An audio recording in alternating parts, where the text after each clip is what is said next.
Come and listen to my story about a man named...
What?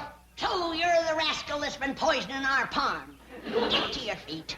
I'm not poisoning anything. You're not, huh? Get over. Get around there. Now, if you're not poisoning the pond, let's see you tip up that jug and take a swig. Well, I can't do that. It's concentrated chlorine. It kills the algae and fungus. It kills fish, too. We've tried 2 or 3 times to stop this pond. But this water's only for swimming. What do you think fish do? Walk? Now you take your jug of poison and get out of here. Lady, I'm only following orders of Mr. Drysdale. Aha! So Mr. Drysdale put you up to this, did he?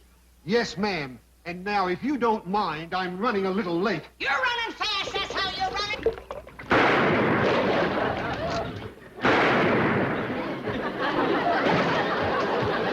Sound like Granny must have agreed something. All right, Jethro. Read me that letter from Mr. Drysdale's bank. I don't think you're going to want to hear it, Uncle Jed. It's terrible news. Like what? Like you ain't got no more money. I don't want no more money. I got more than I can use right now. 35, 40 million in it. Not according to this letter, you ain't got nothing. You're broke. Broke? Jed Clampett? Yes, ma'am, that's a fact. He's what they call overdrawn. What does that mean? Well, that means that you owe Mr. Drysdale's bank $34.70. Ah, that's why he wanted to get shed of us. Putting poison in our pond. Next thing you know, he'll be burning down our barn. Who? Mr. Drysdale, that's who. Oh, he was nice as pie to you when you had millions in his bank. But now that it's all gone, he has no use for you. How could all that money be gone? Jethro, are you for sure positive certain that letter's for me? Oh, yes, sir, Uncle Jed. There it is, wrote in black and white. Mr. J.D. Clampett.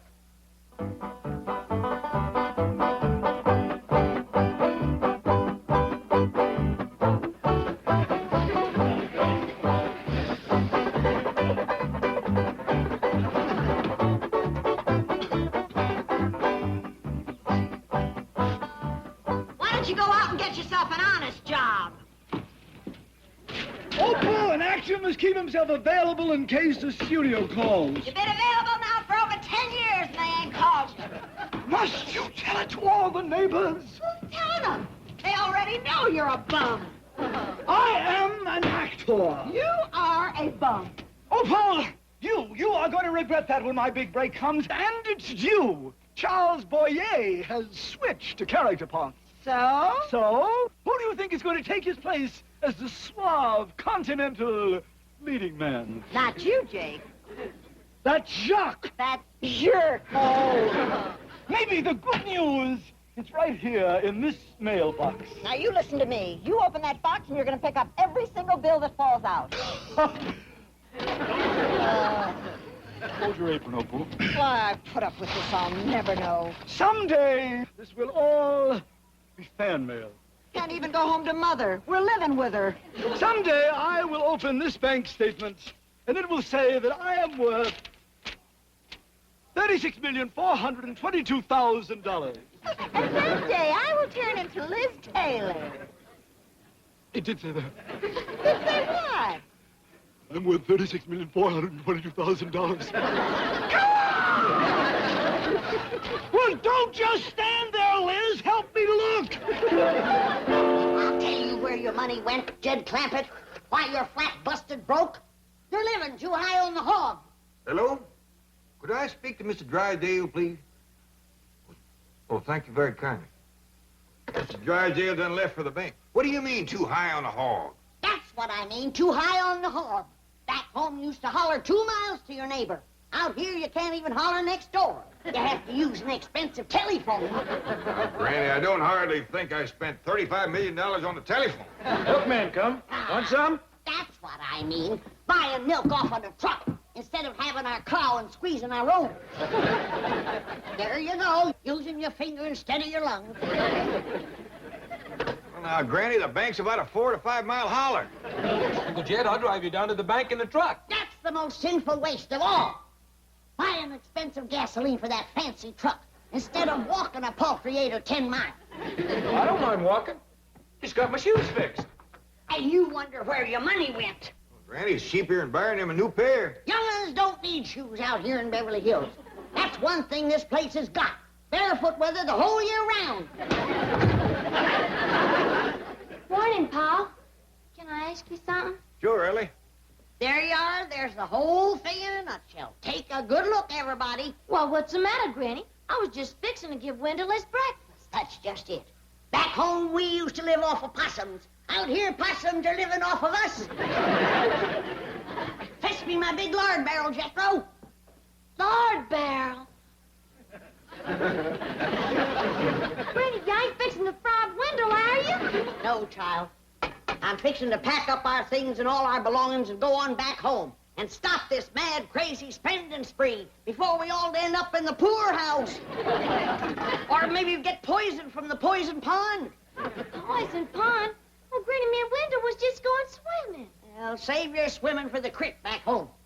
Ah, simmer down, Granny. I don't believe Mr. Drysdale poisoned our pond no more than I believe we spent all our money. Here you are, Granny. Hold it, Jethro. Put that down. Well, if it ain't spent, where is it? That's what I'm calling up to find out. Well, good morning to you, Commerce Bank of Beverly Hills. This here is Jed Clampett. Could I speak to Mr. Drysdale, please?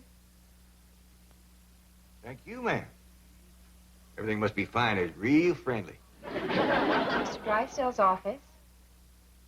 No, I'm sorry. He's on his way to the airport for an out-of-town trip. Mr. Drysdale's leaving town? That's where your money went, leaving town with him. Now, hold on. Could I please talk to Miss Hathaway? Well, I'm afraid she's with Mr. Drysdale. Is both gone? It took them both to tote your money. Start packing, young'un.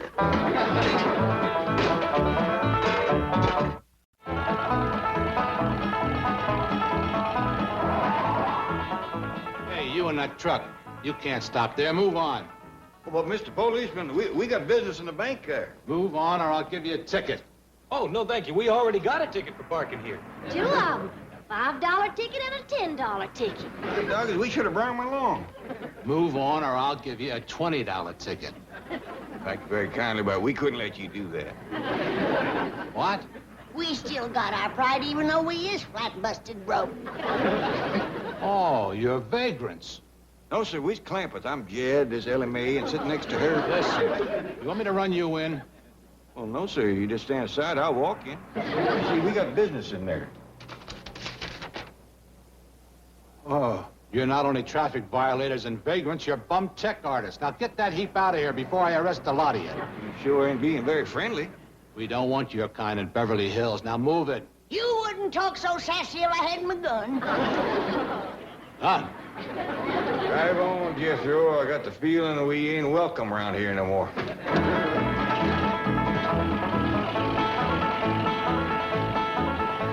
Jake, there's a cop. Maybe you shouldn't try to cash the check. Baby, it's the bank's mistake, not mine.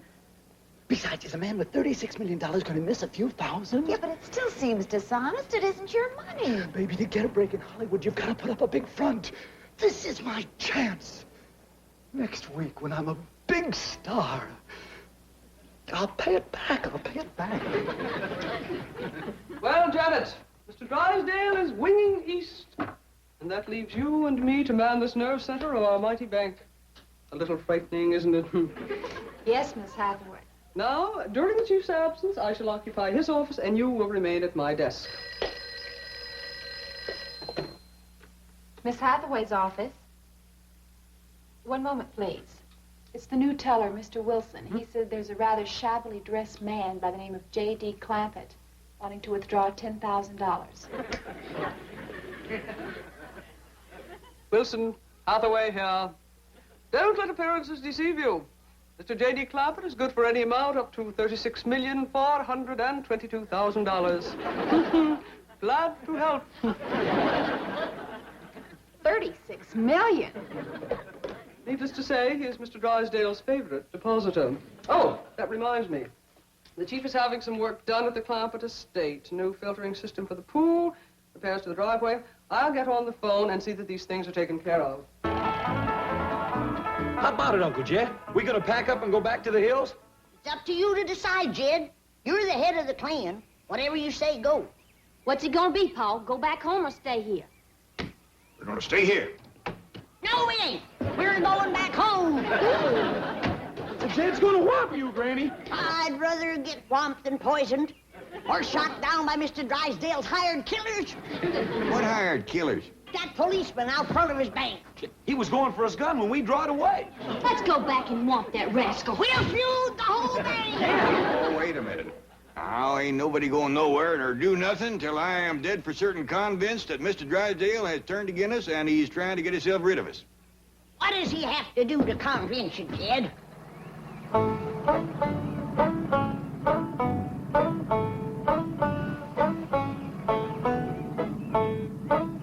Who's that? I don't know, but I smell hot tar. Me too. Well, Jed, does tar and feathers convince you? Now, just calm down, everybody. Hey, mister, what you got in that little tank there? Hot tar.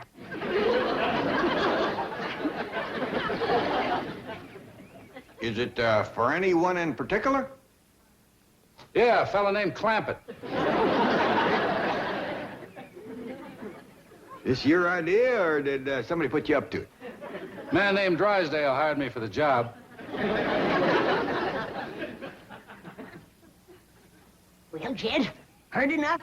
Convinced now? Of course he's convinced. Let's swamp that little rascal and head back for the hills. Now, hold on now. I can handle that little feller. As far as leaving goes, no matter how sorry Mr. Drysdale goes to treating us, we gotta stay a mite longer. Why? What for? As it says here in this letter, we owe the bank $34.70. And we can't leave town owing money. We ain't got $34.70. Then we gotta go out and earn it. Ain't never been a Clampett known to do a dishonest thing, and we ain't gonna be the first.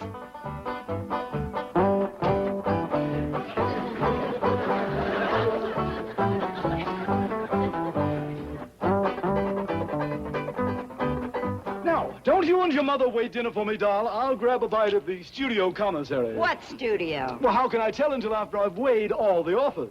Oh, and start packing, doll. I can't wait to get away from that old, broken-down heap. Now, that's no way to talk about Mother's house. Who's talking about her house? Jake Clampett. Jacques, dear, Jacques. Oh, and doll, here. Get yourself some decent clothes. But, Jake! Don't worry. I'm on my way to the bank for more. Get yourself a mink. After all, your husband's in pictures now. You are the wife of a star. I'm the wife of a bum! Little man, can I talk you out of this? Why don't you stop bugging me? I got a job to do. Yeah, well, like I keep telling you, I don't think you're man enough to do it, at least when he's not alone. Well, I do. Please, won't you give up this notion? Want to know something? You're going to get hot tar all over you. Well, I'm sorry you're such a muley, little feller. Oh! There he goes. Just be thankful I didn't head first you into the hot tar. Yes, sir. Thank you, sir. Now, let's go figure out how to raise that money.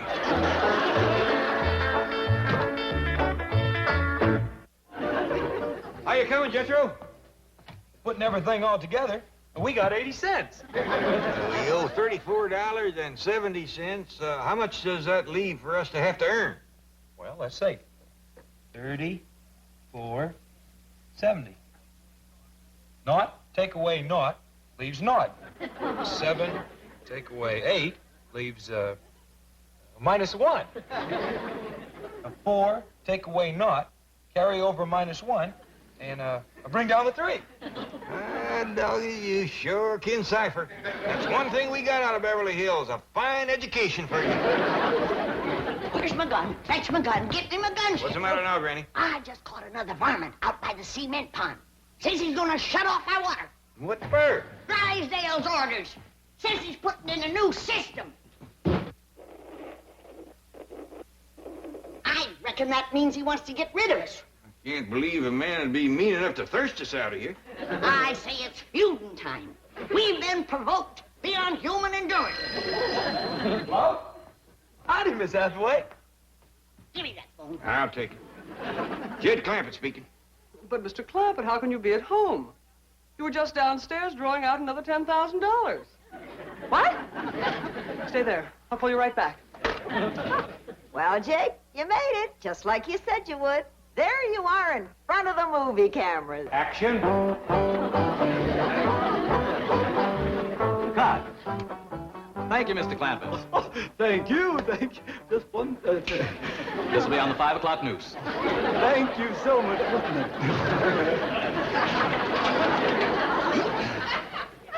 Well, did you hear that, Jake? You're going to be famous, just like you always promised. So, maybe a producer will see me. Call the studios and tell them to catch the 5 o'clock news. Of course, mere words can never express our deep humiliation over this unforgivable error. But your bank account has already been reimbursed, and Mr. Jake Clampett is safely in jail. In jail? Clampett? Well, yes. I don't hardly think we can hold still for that. But he took your money. Oh, any kin of mine is welcome to whatever I got. But you don't know that he is your kin. We don't know that he ain't neither. I reckon we'd like him fetched out of there just as quick as can be. All right, if you insist.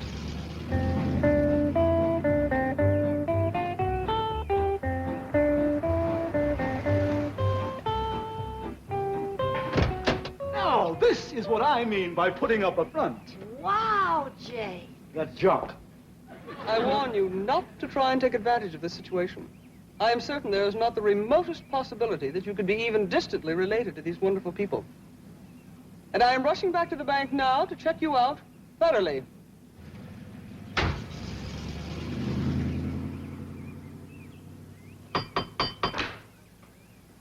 Well, howdy there. You must be Mr. and Mrs. Clampett. Cousin Jed. Pleased to meet you. Say, what side of the family are you from? This is my wife, Opal. And, darling, this is my long-lost favorite cousin, Jed Clampett. Howdy, ma'am. Hello? This here is my daughter, Ellie. Cousin Ellie. And this here is Granny. Cousin Ellie. Say howdy to Granny. Howdy, Granny. This young lady belongs in the movies, and I'm going to see that she gets there. Well, thank you. Can we all go? There's going to be a double feature tonight. Marvelous. She's so wonderfully naive and unspoiled. And this here is my nephew, Jethro. Howdy. I hear tell you're a movie actor. Quite right, my lad. Well, let's all go and have some victuals and get better acquainted with our cousins, Opal and Jake. That's Jacques. That's Jake.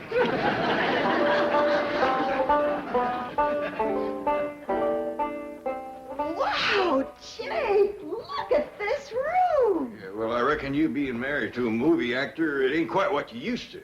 You can say that again. Well, we got bigger rooms down the hall. Oh, no. This is fine. Oh, by the way, don't let this thing fool you the way it done Granny. She thought it was some kind of a fancy bathtub. And duck your head when you walk under this thing. Of course, you can't hurt it none. It's been walked into so much, it's just hanging there in 100 pieces. Mr. Clampett, that's a crystal chandelier. Yeah, but you don't want to try to light none of them candles.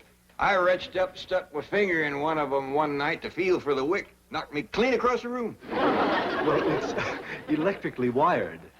Oh, yeah, it's held together real good.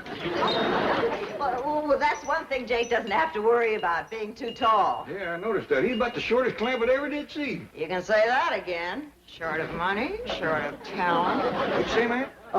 Opal was just agreeing with you that I'm short. Well, that'll come in real handy with these beds here. If Jethro and me was to sleep in one of them, we'd hang over from the knees down. Can I come in? What you got there, Granny? Victuals for the company. I bet you two's hungry. You can say that again. Let's go wash up. Oh, yeah, excuse us. I reckon Cousin Jake's woman is kind of hard of hearing. That's the third time she's asked to have something said again. Maybe she'll get some help from these pickled crow gizzards. She just might. Ain't nothing here is better than a crow. Help yourself, kid. I got 56 jars of them. Oh, yeah, you made these to peddle to help raise money. Yeah, but now that we don't need the money, we got ourselves a couple of weeks of company eating. Hey, it's finger-licking good, Granny. Can I have seconds? Hold on. Here comes Jake and his missus. Well, now, isn't this nice of you? I reckon it is. But Jake here being our cousin, And a movie picture actor. you deserve the best. Hope you folks can stay a spell. Well, we wouldn't want... Well, eat and run? Oh, I think we can manage at least a week. How do you like my pickled crow gizzards? What did you say they were? I said they're pickled crow gizzards. Granny's got 56 jars. We can have them 3 meals a day. Not into her. Reckon she ain't partial to crow gizzards. What do you think of them, Cousin Jake? Oh, I'm staying a week. This isn't the first time I've eaten crow.